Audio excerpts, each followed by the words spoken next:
expansion. For all of human history, the vast majority of human history, humans lived on current sunlight. Sun fell on the fields grew plants, the plants made cellulose, plant matter, animals ate the cellulose, we ate the plants, we ate the animals, we wore clothing made out of the plants and animals. We were living off of current sunlight. It was our food supply, it was our clothing, we heated with wood, it was our heat supply, it was our light supply, it was all current sunlight. So the sunlight that fell on the earth in a year was the maximum amount of sunlight that we could use. It was the maximum amount of energy that we could use. And from the earliest evidence of human civilization, 150,000 more or less years ago, up until a few thousand years ago, pretty much that's how we lived. And our population never surpassed 1 billion people. And then we began discovering that there were these little pockets of ancient sunlight, finding coal here and a little bit of oil there. And slowly, between that and the agricultural revolution, slowly our population crept up until we hit our first 1 billion people. And so it didn't take us 100,000 years to go from 1 billion to 2 billion. Our second billion only took us 130 years. We hit 2 billion people in 1930. Our third billion took only 30 years, 1960. It's amazing when you think about it.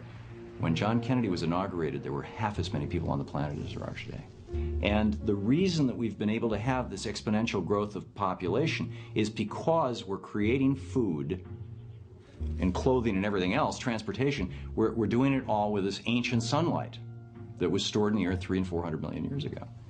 And if we were to have to go back to simply living off current sunlight, lacking technology, the planet couldn't sustain more than 500 million to, at the most, 1 billion people. The real problem is that there are too many of us using too many resources too fast. Now, oil has enabled us to do that. We use oil to increase the rate at which we extract all other resources, everything from topsoil to fresh water to from aluminum to zinc. At the time of Christ, there were about 300 million people on the planet, which had somehow about doubled by the end of the 18th century when coal came on. Then came good old oil, and suddenly the population went up 6 times.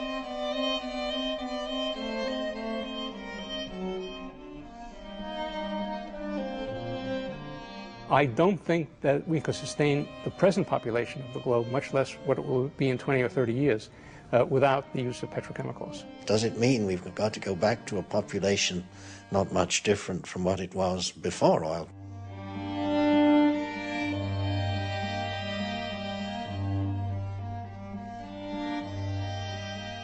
In the absence of fossil fuels, how many people can the world support? Many people believe maybe 1.5 billion, 2 billion people.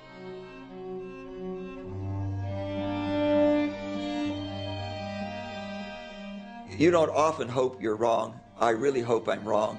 Everybody I know who's concerned about peak oil hopes they're wrong. I don't think I'm wrong. I don't think they're wrong.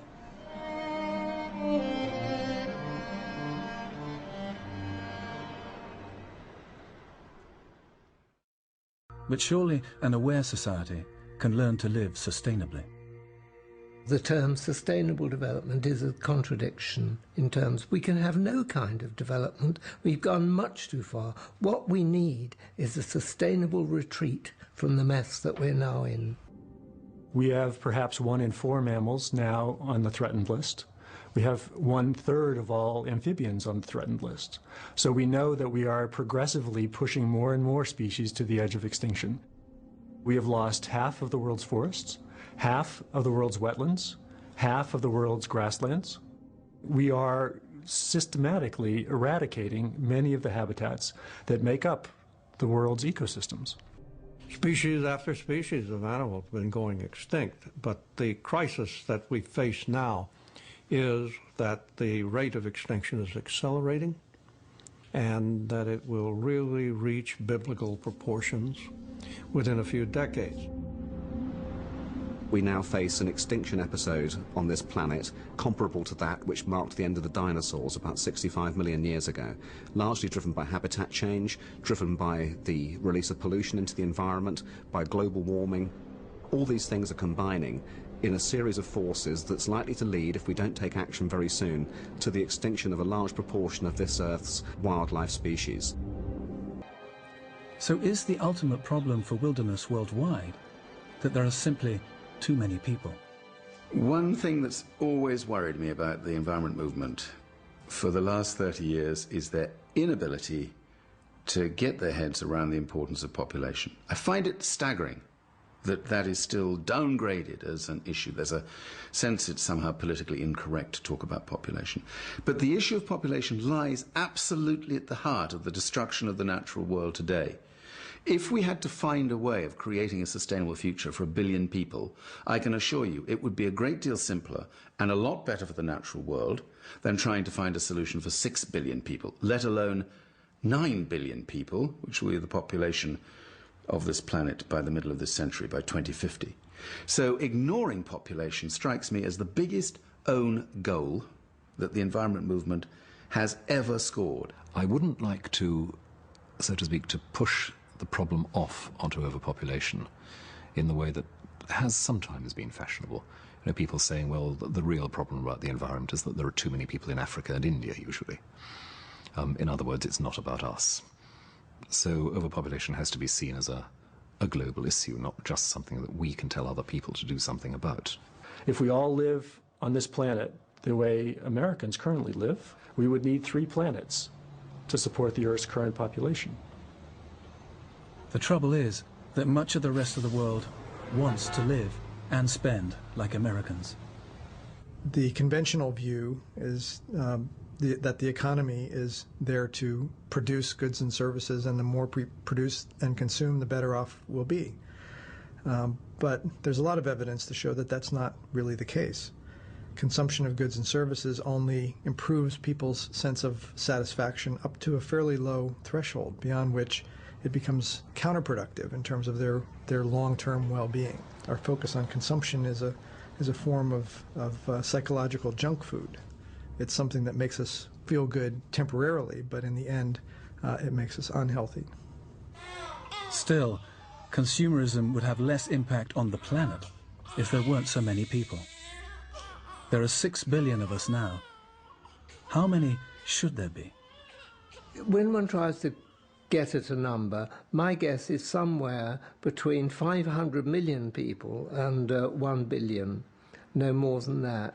I think that the Earth can safely support in a sustainable way at a reasonable standard of living about half of what it has today. And I think that that would make the people happier, and it would certainly make the planet happier. We'd have more diversity, we'd have plenty of productivity, we'd be able to maintain our cultural diversity, and the world would be a much more sustainable place. Now, choosing how to get from where we are to where we need to be is the crunch.